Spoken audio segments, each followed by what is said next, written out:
Today, a lone comedian holding a microphone in a dark room is a highly effective delivery system for social critique and raw truth. But if you rewind to early 20th century America, comedy served a very different master. In the era of minstrel shows and early vaudeville, the punchlines relied heavily on racist stereotypes designed specifically to mock and diminish minorities. The venues themselves enforced this hierarchy. Look closely at the brick walls of the Sanger Theater. Black and Jewish performers were physically locked out of the prestige stages through strict Jim Crow laws and systemic anti-Semitic policies. If the most lucrative, powerful stages in the country were strictly closed to them, the trajectory from being the target of the punchline to the person controlling the microphone shouldn't have been possible.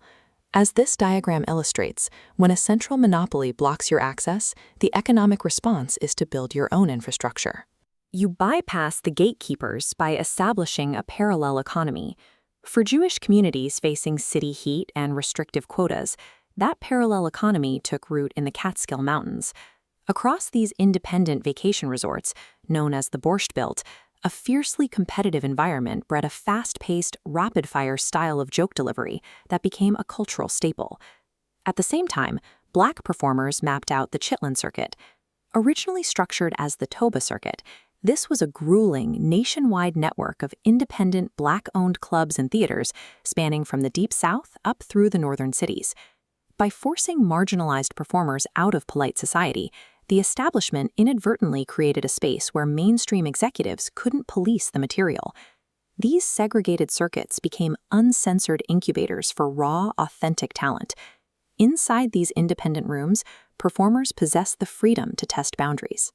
Jackie Moms Mabley utilized the Chitlin Circuit to speak openly about gender and sexuality long before those topics were acceptable anywhere near mainstream media. Other performers used the underground to learn exactly how to manipulate the mainstream.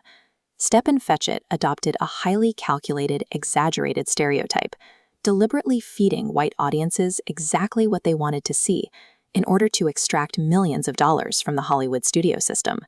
And then there was Sammy Davis Jr. Forged in the intense variety shows of the underground, his multi-hyphenate genius was so undeniable that he could demand top billing and equal respect inside predominantly white, segregated rooms. The training provided by the underground produced a caliber of performance that far exceeded the mainstream status quo. But reaching a national stage still required a tax, navigating, manipulating, or compromising with established expectations to survive. By the 1960s, the ultimate symbol of crossover success for an underground comedian was an appearance on this geometric stage, The Ed Sullivan Show. When a young Richard Pryor first landed on the Sullivan stage, his strategy was traditional. He performed clean-cut, safe, agreeable jokes designed specifically to appease a broad television audience. But in 1967, during a set in Las Vegas, Pryor reached a breaking point. Realizing his mainstream-friendly routine was a completely inauthentic facade, he suffered an existential crisis and famously walked off the stage right in the middle of his act. When Pryor returned from a period of deep reinvention, the safe persona was gone. He drew directly upon the unfiltered realities of the underground, returning to the stage as an unapologetic truth-teller who spoke candidly about race, poverty, and addiction. Pryor inverted the power dynamic. By refusing to soften his reality, he proved that marginalized comedians no longer had to contort their identities to fit the mainstream. Instead, the mainstream was going to have to adapt to them. That unapologetic style, forged in the underground, continued to gain momentum, evolving into a dominant cultural force by the early 1990s. In 1992, the power of this pipeline was felt on live television. The predominantly Black sketch show In Living Color directly counter-programmed this Super Bowl halftime show, successfully pulling millions of viewers away from traditional broadcasting. The economic consequence was immediate. Fearing lost revenue, massive corporations and traditional networks permanently adjusted their programming to integrate multicultural entertainment. The mainstream didn't benevolently invite marginalized comedy to the table. The parallel pipeline simply produced content so compelling that it overwhelmed and conquered the mainstream market entirely.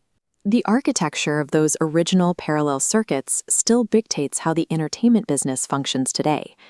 Creators continue to build secondary pipelines to bypass modern gatekeepers. Tyler Perry built a billion-dollar studio empire by aggressively touring his plays directly to Black audiences. This was a highly lucrative, direct continuation of the Chitlin Circuit touring model.